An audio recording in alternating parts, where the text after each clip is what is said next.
Fala galera, como é que vocês estão? Tudo bem? Vamos começar mais uma aula de biologia hoje aqui. Hoje nós vamos começar a falar sobre bioquímica, ou seja, a química da vida. Aí você pergunta, ué, mas não é biologia? Vai falar de química? A gente vai falar um pouquinho de química hoje na primeira aula. Biologia eu costumo dizer para os meus alunos que, na realidade, é o estudo de todas as reações químicas e processos físicos que compõem a vida. Então, na prática, um biólogo tem que entender física e química para poder entender a vida em si. E é isso que torna a biologia tão complexa e, ao mesmo tempo, tão fascinante. Então, vamos começar com alguns conceitos básicos de química para entender o que vem a ser bioquímica, né? Primeiro, eu gostaria de abordar o conceito de matéria. Matéria é tudo aquilo que ocupa lugar no espaço. Então, o ar é matéria, o solo é matéria, metais, madeira, plástico, qualquer tipo de material existente é feito de matéria.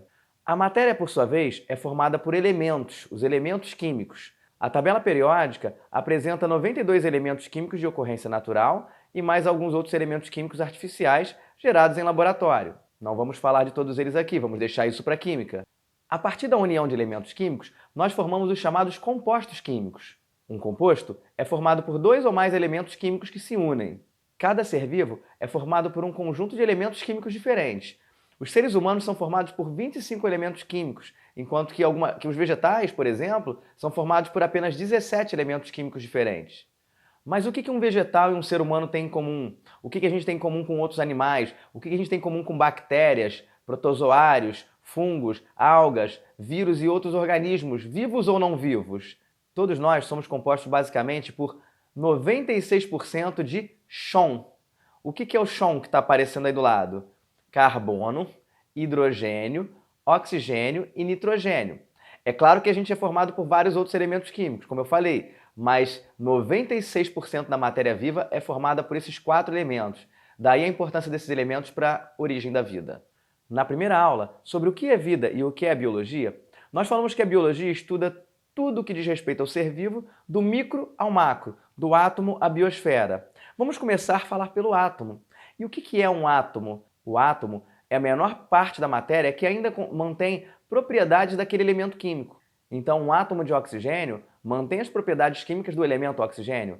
Um átomo de cloro mantém as propriedades químicas do elemento cloro e assim por diante. Vamos destrinchar um pouquinho o átomo. Um átomo é formado por um núcleo ao redor do qual apresenta uma eletrosfera. Ou seja, dentro daquele núcleo você tem prótons e nêutrons. Prótons são partículas de cargas positivas e nêutrons, como o nome diz, são partículas neutras, sem carga elétrica. Já na eletrosfera, circulam elétrons, partículas pequeníssimas, que estão extremamente distantes desse núcleo e que são dotadas de carga negativa. Então, resumindo, um átomo possui cargas positivas e neutras no seu núcleo e negativas na sua periferia, na sua eletrosfera. E o que é importante saber sobre essa eletrosfera? Esses elétrons estão girando a uma velocidade absurda ao redor desse núcleo e dispostos em camadas. A eletrosfera de um átomo é composta por 7 camadas eletrônicas. Elas são intituladas por letras do alfabeto, começando com K, L, M, N, O, P e Q. Cada camada comporta um número máximo de elétrons, a saber, 2, 8, 18, 32, 32, 18 e 8. A última camada de elétrons ela é chamada de camada de valência. Significa que o último elétron ali ele pode ou não estar disponível para reações químicas, para trocas.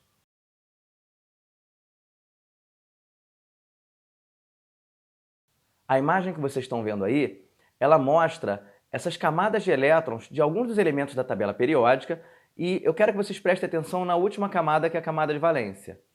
Quando você tem um elétron a mais sobrando, esse elétron é facilmente doado para um outro elemento químico. Agora, quando você tem elétrons a menos faltando, esse elétron é facilmente recebido por aquele elemento químico. Essa troca de elétrons entre um átomo e outro, seja o doador, seja o receptor, é o que vai fazer com que as ligações químicas aconteçam.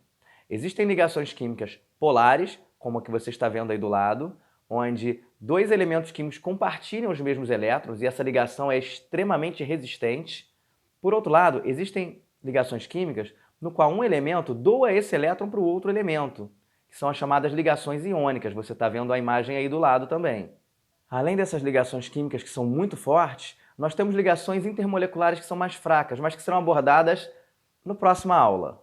O importante aqui não é memorizar essa parte química. Obviamente, vocês vão aprofundar isso tudo nas aulas de química. O que eu quero é dar uma ideia sobre como essas moléculas se comportam. A partir dessa propriedade que eu acabei de mostrar, vocês vão perceber que as substâncias químicas conseguem interagir umas com as outras. E no caso dos seres vivos, da vida, que é o nosso objetivo aqui, essas reações vão gerar todas as grandes moléculas que compõem as estruturas celulares que serão vistas nas próximas aulas. Vale ressaltar que cada molécula gerada, seja ela mais simples ou mais complexa, ela vai ter uma forma específica. Não vou entrar nos detalhes do como essa forma é produzida. Novamente, deixo isso para a química. Mas vocês têm que saber que o formato da molécula importa para os seres vivos. A imagem que está aparecendo aí do lado mostra um exemplo clássico de como isso se processa num organismo vivo, como por exemplo no ser humano. Nós temos aí duas moléculas que apresentam uma estrutura muito similar. Estão vendo aí esse encaixezinho? É praticamente igual, não é? O que isso vai acarretar para o ser vivo? Quando eu tiver receptores celulares, como o que está aparecendo aí do lado, eu posso acionar esse receptor celular tanto com uma molécula quanto com a outra. É como se fosse um jogo de chave e fechadura em que eu tenho duas chaves diferentes que conseguem girar a mesma fechadura. Na prática, o que isso quer dizer? Isso quer dizer que as endorfinas naturais se encaixam em receptores cerebrais, provocando alívio de dor. Mas se eu sintetizo a morfina, que é um produto sintético, como eu acabei de falar, ela pode gerar a mesma função no seu cérebro, porque ela se encaixa no mesmo receptor e é como se fosse uma chave girando na mesma ignição de um automóvel. Vai funcionar. Percebe a importância do formato das moléculas para a biologia?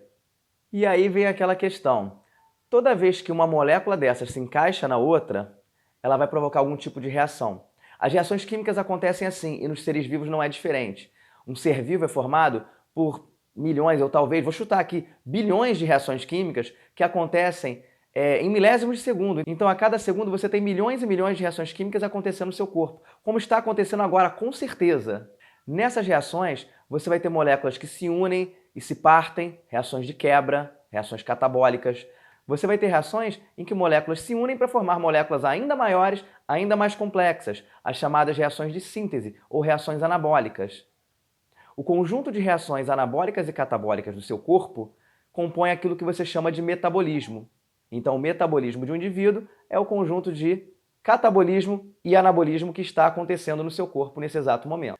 Dentre essas reações químicas, uma que é muito importante para a biologia é aquela que libera íons H+, nós vamos falar disso mais adiante, e essa liberação de íons H+, que são na realidade prótons, que se movem de uma molécula para lá ou para cá, como que está sendo mostrado na imagem ao lado, esses prótons liberados por certas moléculas se unem a moléculas de água, formando o íon hidrônio, que está sendo visto aí na imagem ao lado.